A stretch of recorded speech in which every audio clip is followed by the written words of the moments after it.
All right, we're covering 6.3 quiz review and homework. I have it solved out on here because it is, yes, a lot of work. That's why you guys had classwork and you had a separate homework. So if I were to solve all of this out right now, we would run out of time. It would be close, but we would run out of time, and there is a question that I want to cover. So you're going to see my work and my answers, and I am going to kind of go through it. It's just, it takes a lot of time to write it. So I am going to go through everything and go over the answers with you so you have all the information. Your quiz is tomorrow, the 7th, on a Thursday. It is 10 questions. There are 3 multiple choice questions. Everything else is free response. Okay, so please be aware of your work. With multiple choice, it's either it's right or it's wrong. At least with the free response, depending on how you set it up, if you got X, you can get partial credit. If you're just putting a bunch of work that makes no sense, you're not going to get partial credit. It has to make sense. Yes. How many questions are there? 10 questions. And they're all multiple choice? No, 3 are multiple choice. Okay, some questions has 2 answers, so those 2 answers could be 5 and 5. Okay, so I'm just gonna kind of run through this. I don't think the first few questions were hard. So this says, find the indicated measure, explain your reasoning. So my reasoning for this on why I solved it this way is the perpendicular bisector theorem. If it's perpendicular and it's bisecting, then I know that these segments are going to be congruent. And because they're congruent, I'm solving for x. I'm looking for, uv right here. So I set these two equal to each other and solve for x. You should have gotten 2. If you got 2, it does not matter which one you plug it into. They're both equal, but this is uv, so I plugged it in here, and your answer should have been 15. Looking at number 2. Same thing, except I used angle bisector theorem. So why angle bisector theorem? Because I have an angle, and those angles are congruent. They're being cut in half equally. So I know that these segments, again, because they're perpendicular, they're going to be equal. They're the same, so I set them equal to each other. I'm looking for QP. If you solved correctly, x should have been 3, but that is not your answer. You should have plugged it in, and your answer is 18. Looking at number 3.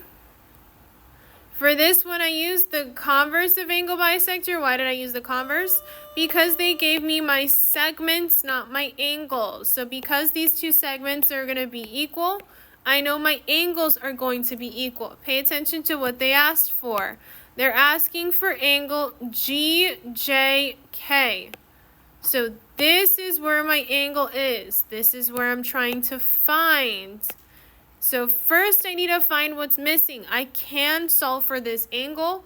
So I set them equal, solve for x, and plugged it in. Some students added this twice. That is not the angle they're looking for.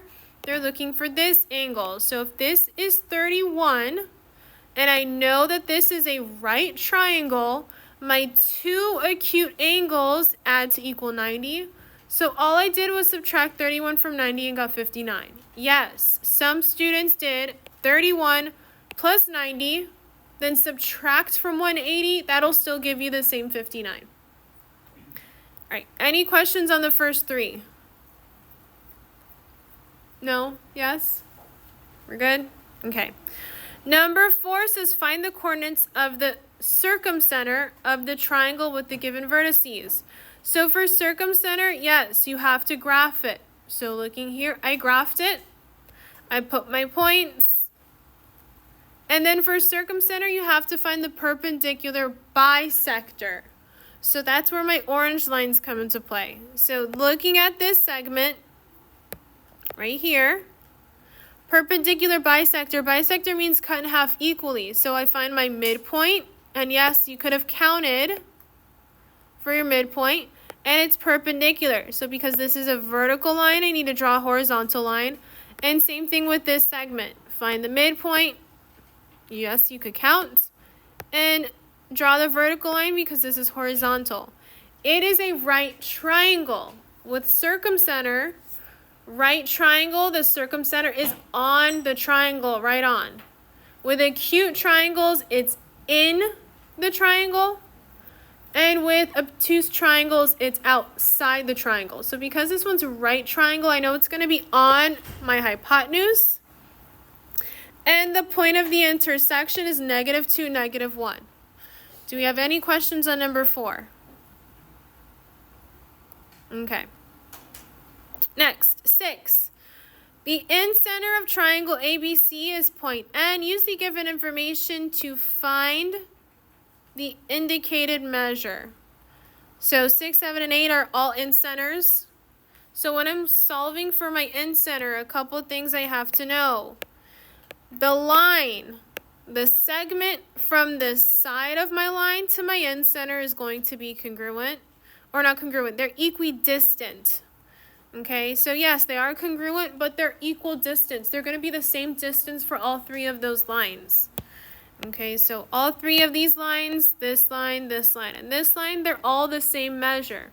So if they're giving me NQ, if they're giving me NR, and I'm solving for NS, I set them equal to each other, solved for X, and then it does not matter which one I plug it into.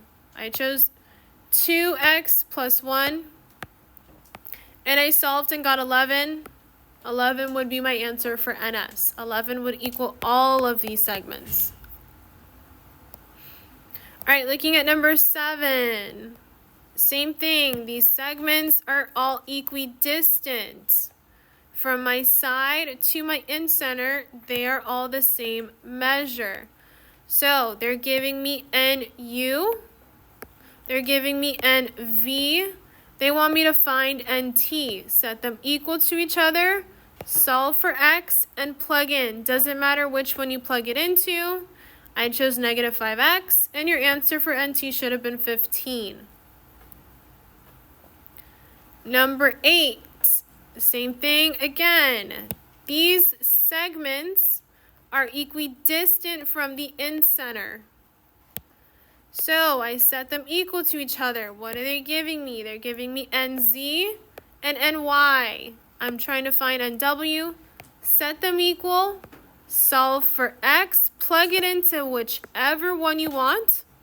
And your answer is 26. Okay, do we have any questions on 6, 7, and 8? Okay. 9 and 10.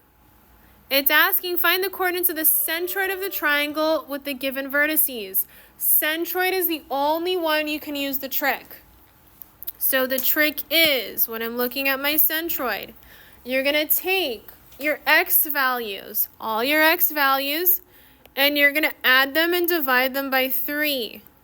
Then you're going to take all your y values, add them and divide by 3. If you divide correctly and simplified, yes, you have to simplify your fractions. Your answer should have been 3, 2. Looking at number 10, same thing. Take all your x values, divide by 3. Yes, I only added 2 numbers because I don't necessarily need the 0, but I'm still dividing by 3. Okay, those are my x's. Now I'm going to go ahead and take my y's. Take all of my y values and divide by 3. And if you simplify correctly, it should have been -4, -4. Looking at 12, it says tell whether the orthocenter is inside, on, or outside the triangle, then find the coordinates. Orthocenter.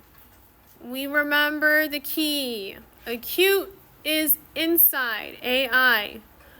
Right is on, right on, and obtuse is outside, your O and your O. So if you graph this correctly, you should have figured out that this is a right triangle. When you are looking at orthocenter, you are taking the perpendicular line from your vertices to your opposite side. So this is my opposite side for this vertice, and my lines would have been intersecting right here. That's my perpendicular angle. Same thing for X and Y. This is my vertice. This is my line. It's intersecting right here. This is, again, my angle that makes it perpendicular, and they're both intersecting at the same point. And if I looked at my hypotenuse, this line and this segment, this segment and this point, my vertice, if I drew it correctly, if I found the slope correctly, this is the opposite slope, and all of them are intersecting at 7, -4. Okay, normally for orthocenters, okay, if it's a right triangle, it is always the right angle vertex. Okay, so that's something to remember. If they're giving you an orthocenter, they're saying find the orthocenter, and it is a right triangle after you graphed it. Your answer will always be the right angle vertex. So remember that as a trick, I would say.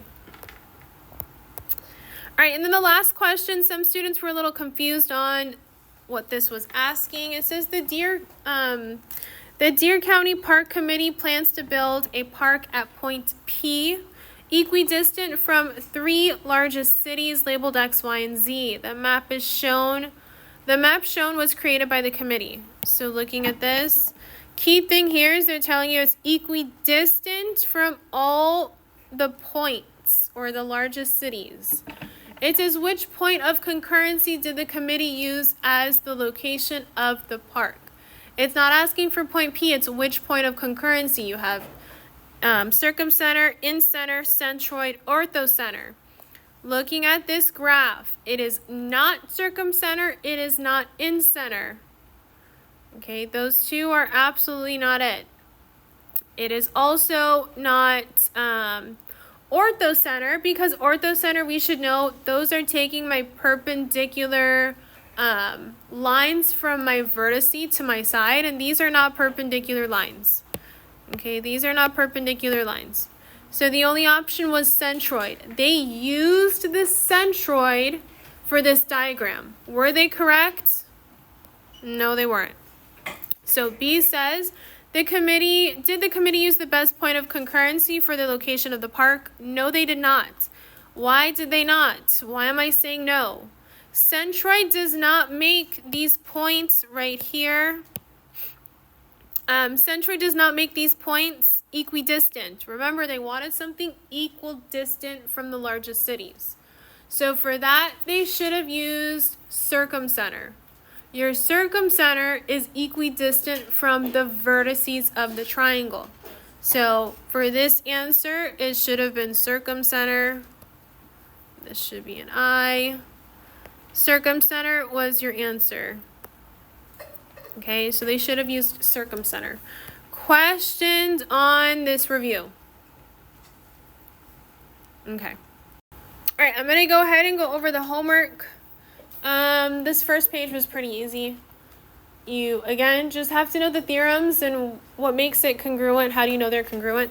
So looking at number 4, okay, for this one, it is perpendicular bisector theorem. Because they're giving me the perpendicular lines right here, and they're telling me that they're the same, equal measure, they're bisecting. So then I know that this segment is going to be equal. So if CD is 20, AD is also 20. All right, looking at number 5, same thing, perpendicular bisector theorem. They're giving me those perpendicular lines, it's bisecting. So that means this segment is equal to this segment. They're going to be congruent. So looking at this one, I set them equal to each other. I solved for X and I plugged in. You could plug it into either one of these, but because they're asking for GJ, I just plugged it into this one, and your answer should have been 17. Number 6, this one is angle bisector theorem, because I have my angle. My angle is bisecting, okay, they are congruent. So that means these segments at a perpendicular angle will also be congruent, so that's how I got 14. Number 7. Some students had a hard time on this one, but you should have looked at what they're asking for. They're asking for angle DGF. Okay, DGF. They're asking for this entire angle. So that's what you should have solved for. Okay, so this is converse of angle bisector theorem because they're telling you that your segments are going to be congruent. So that makes my angles congruent. So set them equal to each other. Solve for x, you get 10. Plug it into either one of these. I chose this one. Plugged it in, I got 38. This angle's 38. This angle's also 38. They're asking me for this entire angle, so add them together and got 76. So do we have any questions on these 4? All right. 6-2. Okay, 1 through 3, the perpendicular bisector of triangle ABC intersects at point G, or the angle bisector of triangle XYZ intersects at point P. Find the indicated measure and tell which theorem you used. So for 1, I looked at it.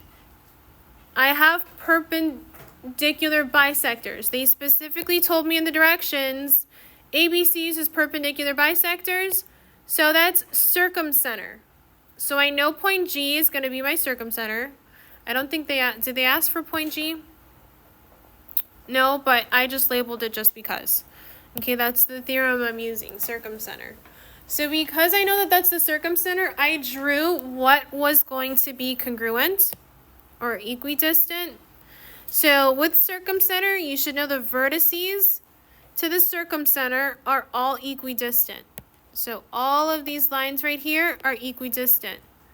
And because they use perpendicular bisectors, they're cutting in half equally, so I drew my segment congruency marks. So they're asking for GB. If GC is 9 and GB is also equidistant, they're both the same, this is also going to be 9. So it definitely goes back to vocabulary. Looking at number 3, this one they said we're using angle bisectors. XYZ is angle bisectors, and I know in-center uses angle bisectors.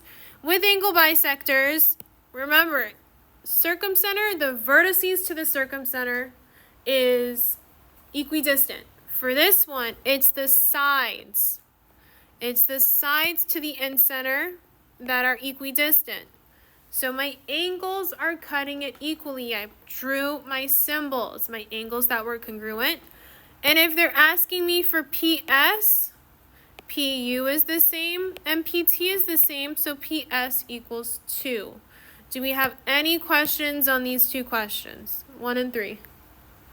Again, that one just goes back to vocabulary. All right, looking at the next one, it says find the coordinates of the circumcenter of the triangle using these vertices. So I went ahead and I graphed it down here. I graphed my points, and with circumcenter, which one were they asking for? Circumcenter, I used my perpendicular bisectors. Okay, bisecting means find the midpoint and then draw those perpendicular lines. So because this is vertical, I drew my horizontal line. Because this one's horizontal, I drew my vertical line at the midpoint, and they intersect at 3, 2. So that would have been my answer. Yes.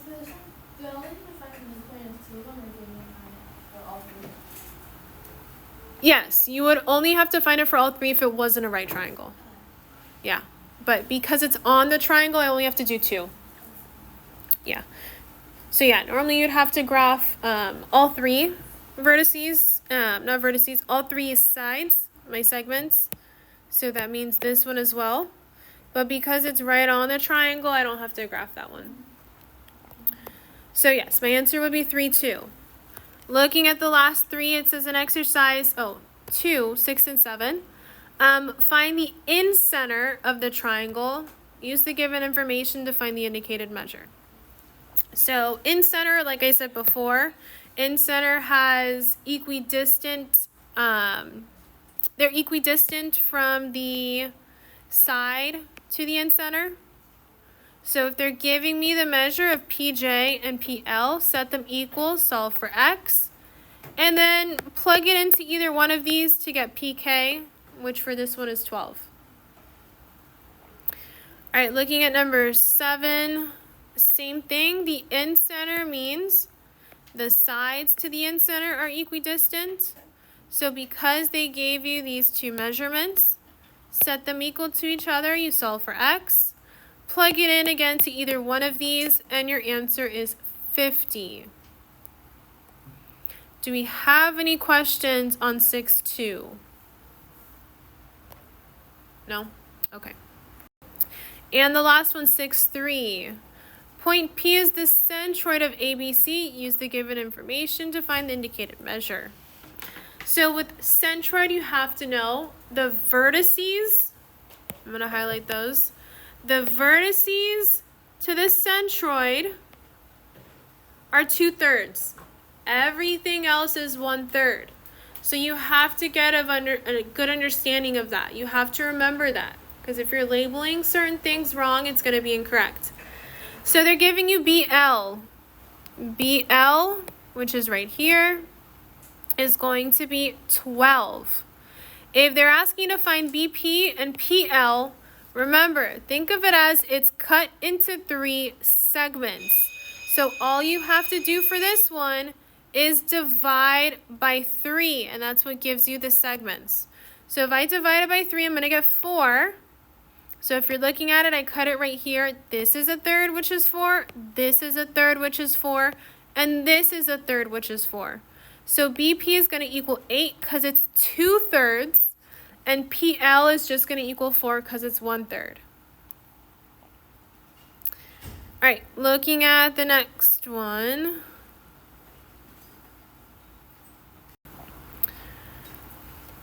For this one again, they're giving me information that I have.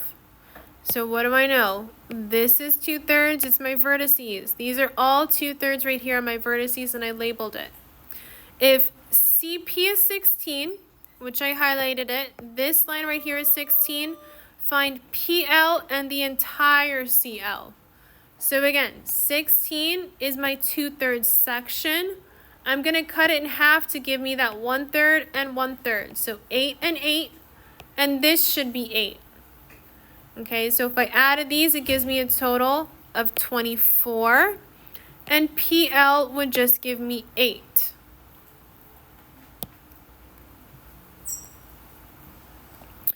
All right, number 3, same thing. I labeled AL is 27. Again, it's cut into thirds. Okay, so I divided by 3 and I got 9.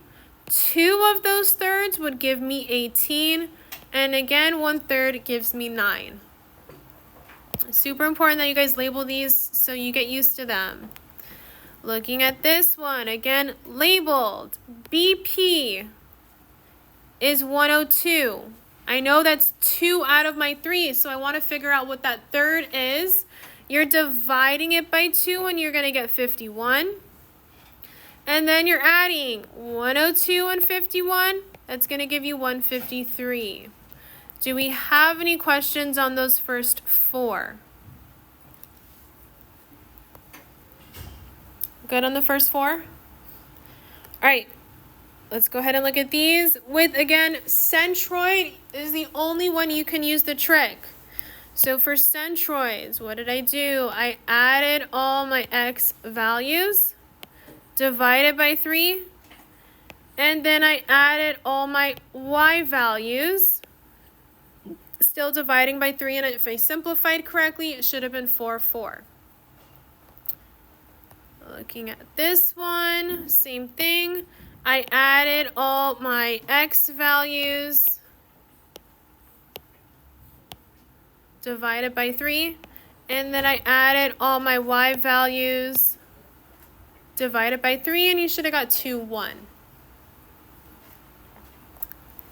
And the last question, orthocenter. You should have graphed it. Maybe you saw that it was a right triangle. If not, how I can tell it's a right triangle is I first found the slope of this line was negative 1, 3. And then I'm doing the perpendicular slope, which is opposite reciprocal, and I got 3. So I'm started from this vertice.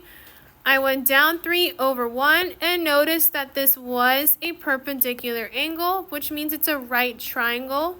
It's on the triangle, and the point was at 0, 0. Questions on 6-3?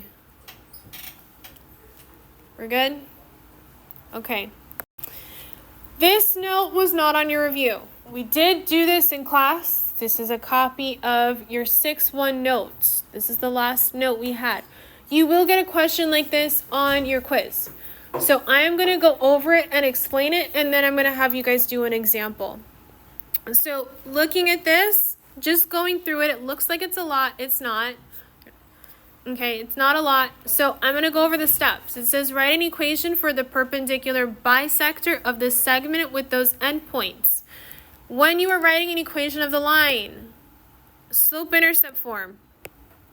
Okay, slope-intercept form. This is how it should look in the end. M is your slope, B is your y-intercept.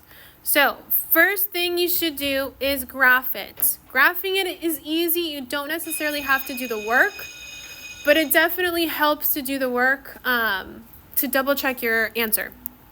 So first thing I did was graph my points and connect them. Second thing is find the midpoint. Can you find the midpoint just by looking at it? Yes. But if you want to be on the safe side, you can just plug it into the formula. Because remember, once you mess up one part of this, your entire answer is going to be wrong because it's a step process. So first, then I found my midpoint. I solved it just to double check. I got 1, 2. After I find my midpoint, I have to find the slope of the line. So for sure, you can definitely count. Let me show you what I mean by counting. It's a negative slope. That's where I'm getting my negative line. And we know slope is rise over run. So if I'm not going up because it's negative, I'm going to go ahead and go down. I'm going to go down 1, 2. Okay, that's where I'm getting that negative 2 from. And then I'm going to point Q 1, 2, 3, 4, 5, 6 times. That's where I'm getting that 2 over 6. Okay, simplifying my slope, I'm going to get negative 1 over 3. And because we're dealing with perpendicular lines, I'm going to take the opposite reciprocal of that slope, which is 3 as a whole. That is going to be part of my answer. That's what I'm plugging in. And because that's the slope of my perpendicular line, I'm going to go ahead and look at my graph at my midpoint. I'm going to go ahead and use that positive 3 slope. I'm going to go up 3, 1, 2, 3 over 1. You can see I'm not going in the direction of my y-intercept. So I'm going to have to go ahead and do the opposite. Start by this midpoint, go down 3, 1, 2, 3, and over 1. And I'll just do it one more time to make sure it's correct. 1, 2, 3 over 1. And then I'm going to go ahead and graph that line. So then I'm going to look at it. Where is it intersecting on my y-axis? It's intersecting at negative 1. That's where I'm getting that negative 1 from. However, graphing it, sometimes you can be off and you're not sure. So how could I solve for negative 1? I'm using this equation and I'm plugging in my x for x, my y for y, and then I'm solving for b and I'm still getting negative 1. So this is the process on how to solve for an equation. You guys did this in Algebra 1. It should not be new. This should be definitely a refresher. So I'm going to have you guys go ahead, take a picture of this if you need it, work on it, and then I'm going to go back and I'm going to check it. So I'm going to give you guys some time to work on this. Please work on it because you will get a question like this on your test. All right, I'm going to go ahead and run through this so you guys have it and see if you got the correct answer. So please check your work. For this one, first thing you should have done was graph your points. So I'm going to go ahead and graph them. Negative 2, which is right here, and 6, 0. 1, 2, 3, 4, 5, 6. Here's my B. connecting my dots. If you did not draw it as best as you can go ahead and use the formula. Okay, next thing I have to do is find my midpoint. And my midpoint looks like it would be right here. However, if I could not find that midpoint, I'm going to go ahead and use the midpoint formula. X plus X divided by 2 and Y plus Y. That should be a 2 divided by 2. If I solved it correctly, I'm going to get 4 over 2 and negative 2 over 2, which will give me 2, negative 1, which is correct. That's where I graphed it. All right, after I find my midpoint, I'm going to go ahead and find my slope. Slope of AB. Okay, and I'm just going to count. It's a positive slope. I'm going to go up 1, 2. So I have rise over run. 2 over 1, 2, 3, 4, 5, 6, 7, 8. Simplifying that, I'm going to get 1 over 4. If you did not count and you use the slope formula, that is fine. Slope formula, for those of you that need it, is going to be y2 minus y1 over x2 minus x1. You can use that as well. Because I found the slope, I'm going to go ahead and take the perpendicular slope, which is opposite reciprocal. Opposite reciprocal. And what's opposite reciprocal of 1 over 4? Yeah. Negative 4 over 1, which is fine. You could put negative 4. So I at least know part of my answer. I'm going to have y equals negative 4x. And then I have to get that b part. So I'm going to go ahead and graph my slope for my perpendicular line. That means I'm starting at my midpoint. I'm going to go down 4, 1, 2, 3, 4 over 1. Down 4, 1, 2, 3, 4 over 1. Obviously, I'm not going to the y-axis, so I'm going to go ahead and do it in the opposite direction. 1, 2, 3, 4 over 1. 1, 2, 3, 4 over 1. And I'll do it one more time. 1, 2, 3, 4 over 1. If it's graphed correctly, you should be able to see where it falls through the axis, which is right here, which is at point, my axis is going to be, 1, 2, 3, 4, 5, 6, 7. If you were not able to tell, let's say you got a fraction, how would I solve it? You would solve it using that y equals negative 4x plus b.